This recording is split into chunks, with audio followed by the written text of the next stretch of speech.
Welcome, welcome, welcome. And it's lovely to be back. I hope some of you can join me live tonight on Tuesday the 14th, I think it is, of June. Oh, just ignore that coming in. So I've been on holiday. I was away for about 8 days. I missed a couple of Tuesdays. Hence, that's why I've been a little bit quiet, but I'm back now and I've got a great topic to talk about tonight because I don't spend much time specifically talking about men's health. In fact, I don't, do I? I have very general topics, or I'm talking about female health, but tonight I really wanted to talk about something for men's health and something that's really important.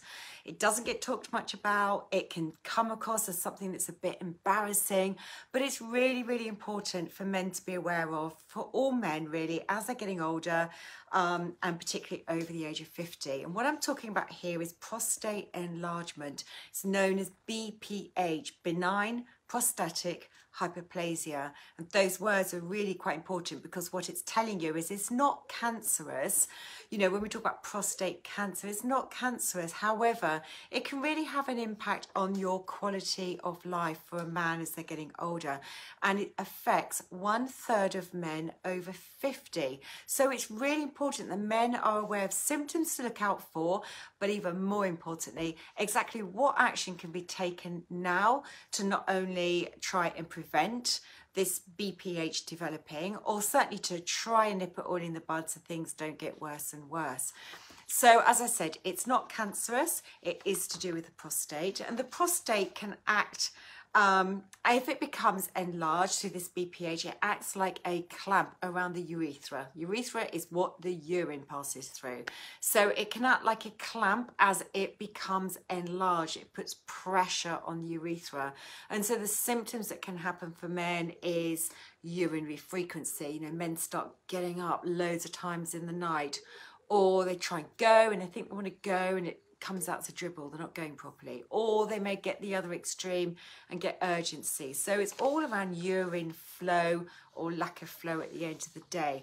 And whilst it's not linked to cancer, it can have a real impact on quality of life for men. Who wants to be getting up half a dozen times in the night, for example? So I'm going to talk about dietary approaches, 7 dietary approaches to implement now for you, or if you're my female listeners, for the men in your life to go away and implement. Now, first of all, I'm going to talk about a high-fat diet, because research has shown that if a diet is like more than 38% from fat, there's 1/3 higher risk of developing BPH. Now, we already know that 1/3 of men are going to develop it if they're over the age of 50. You're at a much higher risk of developing it if you have a high-fat diet. Now, a lot of people talk about ketogenic diet, for example.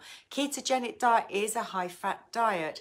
So we need to be aware. It's not my favourite approach to be going down a ketogenic diet. I know some people do it on a short-term basis for weight loss. Short-term, absolutely fine. What we don't want is a high-fat diet long-term. And the fats that we need to be aware of are the saturated fats. So high saturated fat from poor quality meats rather than lean meat, or a high, say, dairy saturated fat diet. I think we need to be important that we separate out the fats that are coming from avocados and olive oil and oily fish, you know, those good quality fats that we do need to eat more of, nuts and seeds, for example. So a high fat diet, 38% of your sort of calories coming from fat is not a good thing to be doing. Now, sort of balancing that, the next point is having a plant-based diet. Yes, I go on about this a lot. So I go on about it a lot because so much research comes back to the fact that plants and our vegetables, and an abundance and a diversity of vegetables, are important for us in just about every aspect in our health. But specifically for the condition called BPH, it's to do with having a diet that's rich in beta-carotene. Beta-carotene is the plant-based version of vitamin A. It gets converted in the body. So carrots and sweet potatoes and squash, tomatoes and broccoli are very high in beta carotene. Then there's another plant compound called lutein. I know about lutein, it has big links to eye health, but lutein is very important here for this condition. We find that again in your dark green leafy vegetables, your broccoli, your kale, your spinach, parsley, peas, also in peppers. And vitamin C, so vitamin C is very rich in different coloured peppers, red and yellow peppers, kiwi fruits, parsley again, broccoli, tomatoes. You can see there's a big overlap in what I've talked about there. So lots of colourful vegetables, your yellows and your reds and your greens are going to give you lots of fantastic nutrients, and trying to keep that up as high as possible.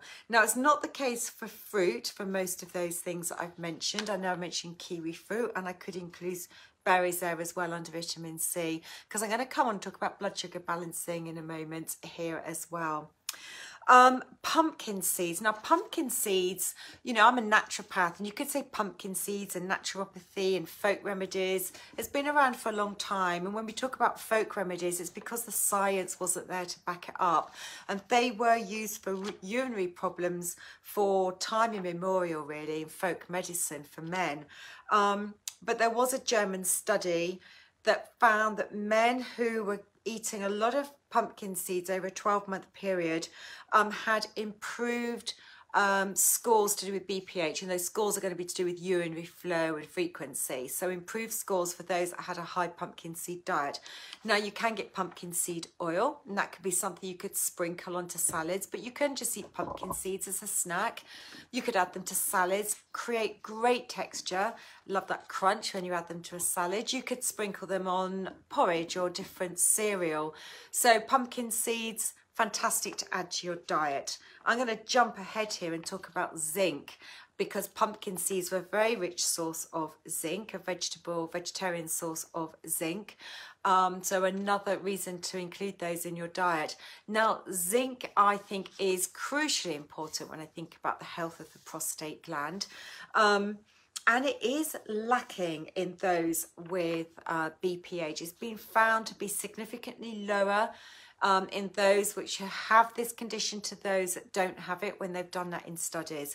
Now, just to briefly mention, when we're talking about benign prostatic hyperplasia, we're talking about the impact of hormones. Now, we know men have a high amount of testosterone, but what happens when we get this condition called BPH, without going into too much science, but this testosterone can convert to a more damaging, more influential form of testosterone that's called DHT. Long name, don't worry about it. Testosterone can convert, and this is where we start to get problems. It also can be linked to estrogen, but let's just focus on this more highly damaging form of DHT. And zinc can block that conversion, hence why it's so important to have that. A lot of what I'm talking about here are to do with these cofactors or lack of cofactors, either the factors that enhance this conversion to DHT and therefore it encourages the growth of the prostate, or lacks the cofactors to block that conversion of testosterone to DHT, and zinc does that. Best sources, well, oysters, yes, are mega rich in zinc, but we don't tend to eat those, but if you like them, eat them. Chicken legs, you know, we tend to focus more on the white chicken breast meat, but chicken legs, the dark meat, is a very, very good source of zinc. So I've found a few recipes recently, and I might post one in the next few weeks. Tray bakes using chicken legs, chicken thighs, great source of zinc. So tray bakes with chicken legs and some of those fantastic vegetables I just mentioned, tray bake, roasting them in the oven, maybe sprinkle pumpkin seeds on top, and bingo, you're going a long way towards supporting the prostate health.